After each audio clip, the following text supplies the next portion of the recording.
time for Little Samson. I love this game. Rayeo is the runner. Ray, can't wait for it. Let's go. Good morning, AGDQ. Hope you're all doing well. My name is Rayeo, and I'm here to show you Little Samson any percent easy mode, no out of bounds, which is pretty much you play the game as usual. And before we begin, I want to introduce you to my coach, my assorted coach behind me, cheering me on as best they can, but also the most important person on the couch, sadly virtually, is our man Blecky, who will be commentating my game for today. Hey everybody there. Wish I could be there in person. Alas, just imagine me on that couch behind me. I see a snug little place at the end there, so I wish I was there.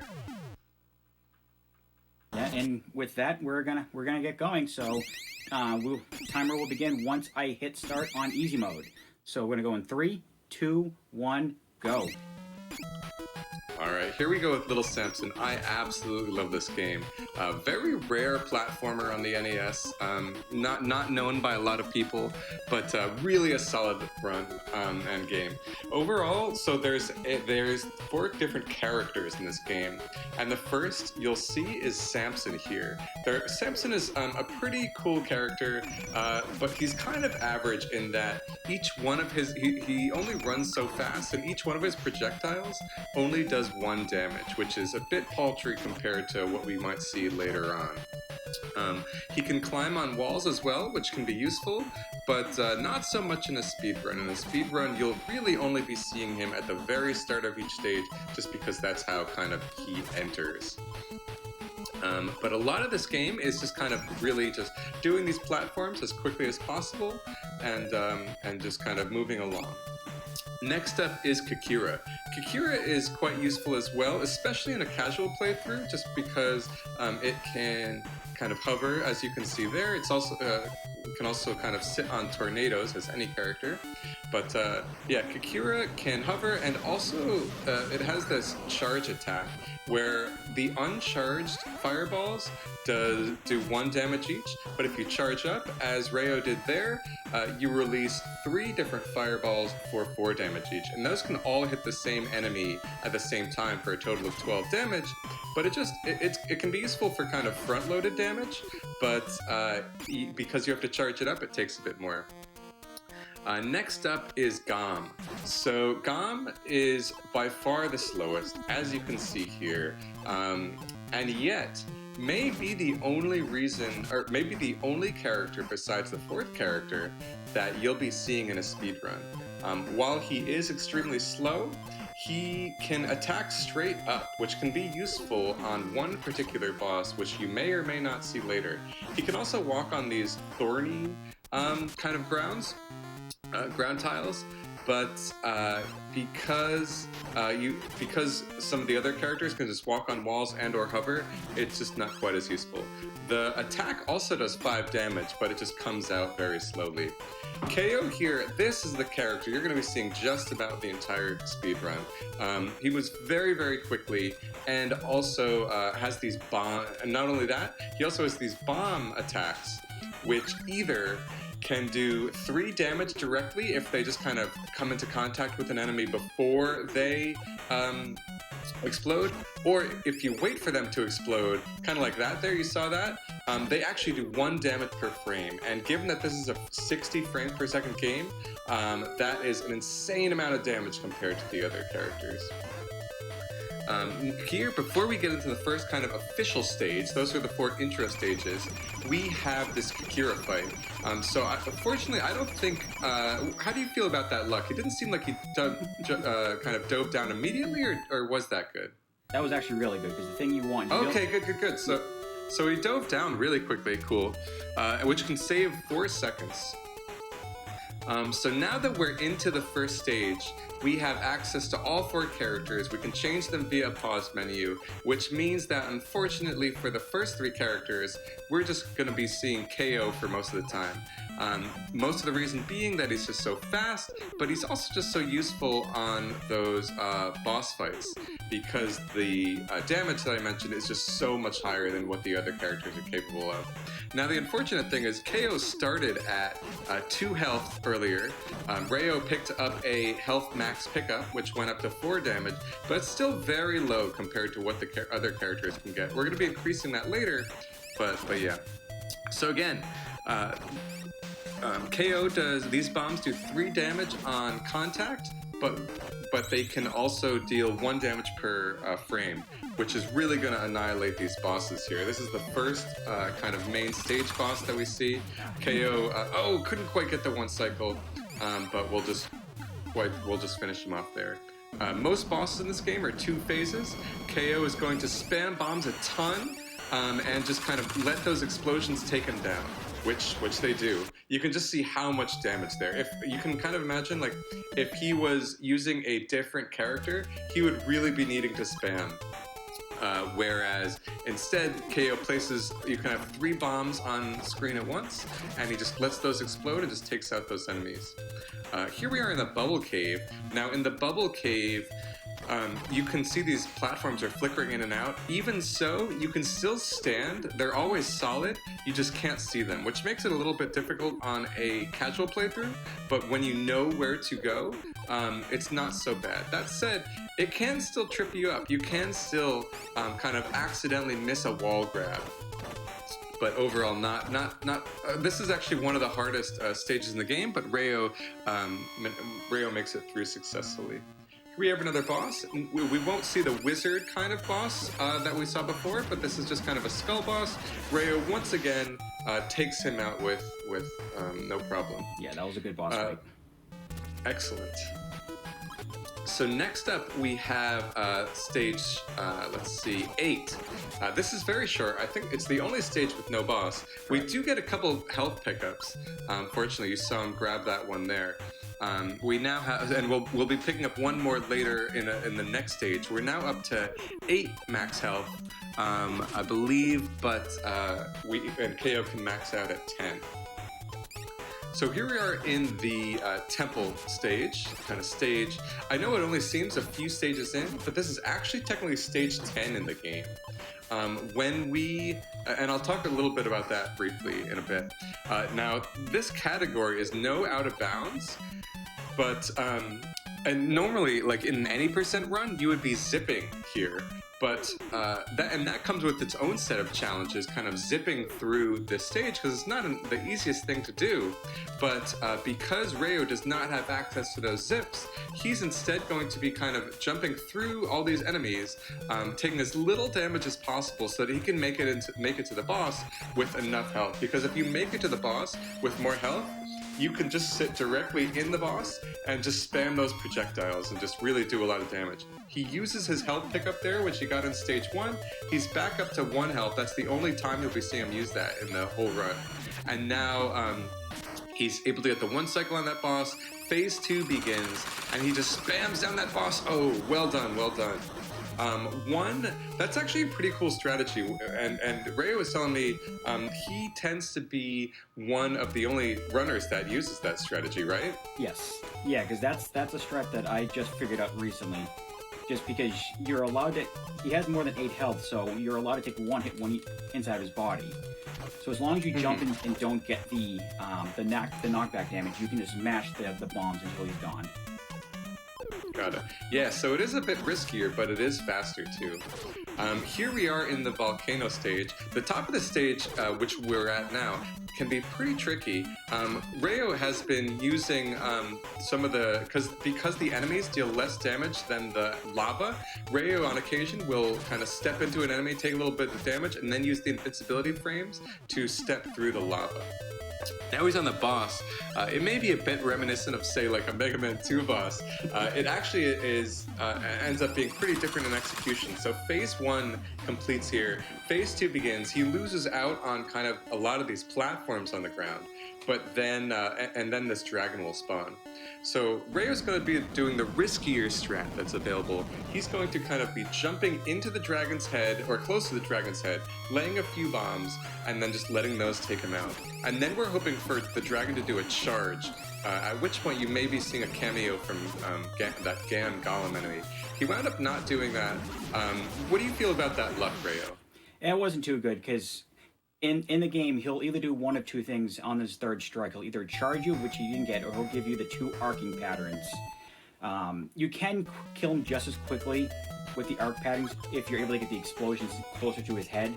But in the end, a 4 cycle isn't too bad against him. Got it. So here we are in stage 12. Once again, it may seem like we've only done far fewer stages. Back in stage 1, Rayo actually completed that stage because he used KO to kill the boss. He actually skipped something, I think, 6 stages. It's not even a glitch, it's intended in the game, and then there's another stage skip later on just because he did not have the potion on little Samson. That also skipped a stage. Once again, not a glitch, it's just kind of the way that progressing through this game was intended. And there is also an all stages category, but because this is any percent no out of bounds, we won't be seeing those stages, but we will be seeing all the remaining stages in the game. This upcoming, this is actually the second to last stage already. It's going to be another 2-phase boss. For phase 1, we're going to be hoping, I believe, for a 1 cycle.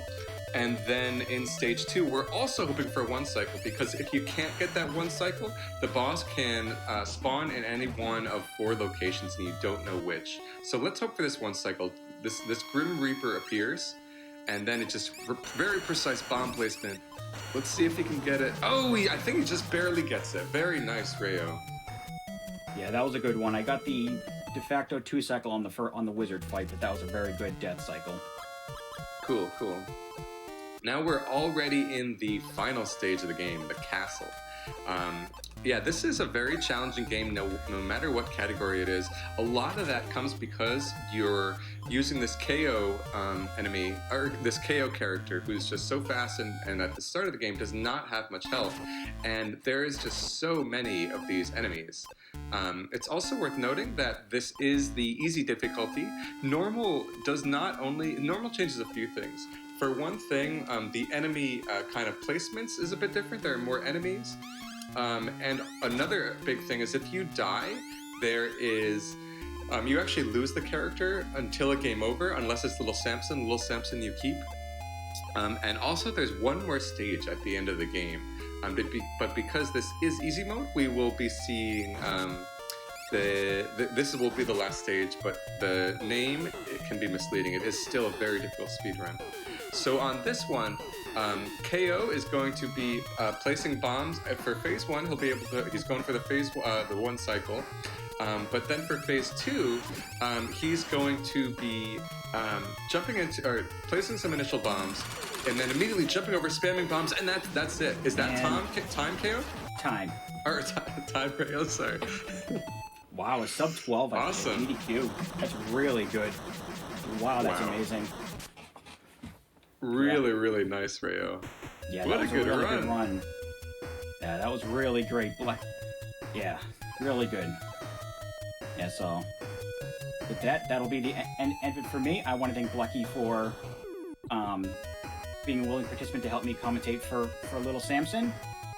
And I hope everyone Yes. And I hope everyone enjoys the rest of GDQ and enjoys.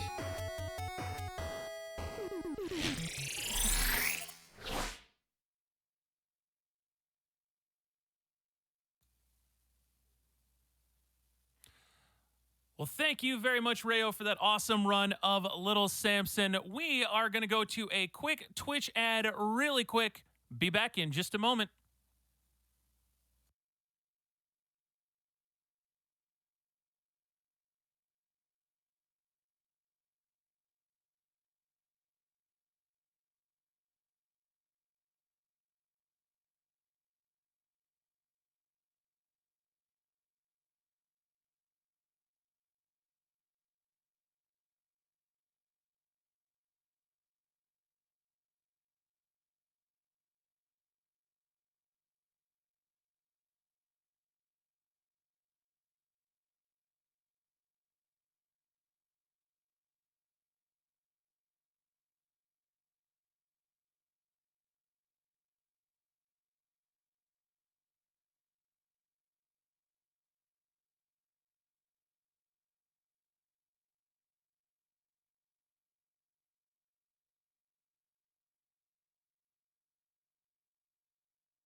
Welcome back, everyone, to Awesome Games Done Quick 2021 online. I'm YoBGS, and I will be your host for the next little bit. Now, we need to talk a little bit, chat, because we need to start looking into getting a train going because we've got an incentive coming up in just a little bit that still needs to be met. So River City Girls, which is going to be coming up toward the end of the Nest block, we've got an incentive to upgrade that River City Girls run to all bosses. Now, we need about $1,500 if we want to upgrade the River City Girls incentive to upgrade that run, rather, to all bosses. And now would be an awesome time for us to hit that incentive. I do see some love coming in via donations for River City Girls, including $25 from Rodin, saying donating for the River City Girls all bosses incentive. Let's pull together and save Kunio and Riki and beat cancer at the same time.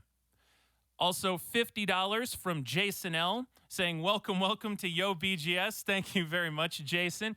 And saying this donation goes to all bosses for River City Girls because Way Forward is way awesome. Ret to go.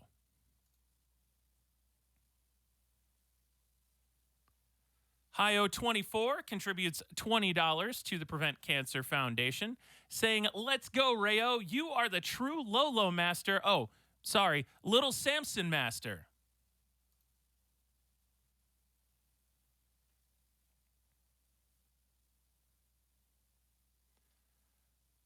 Spooky Donkey 42 donates $5, saying a haiku, the retro games block, mastering limits of tech, just don't game over.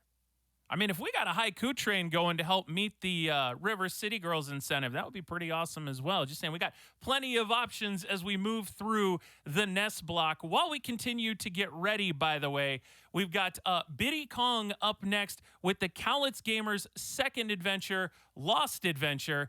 We're going to be getting to that run here in just a little bit.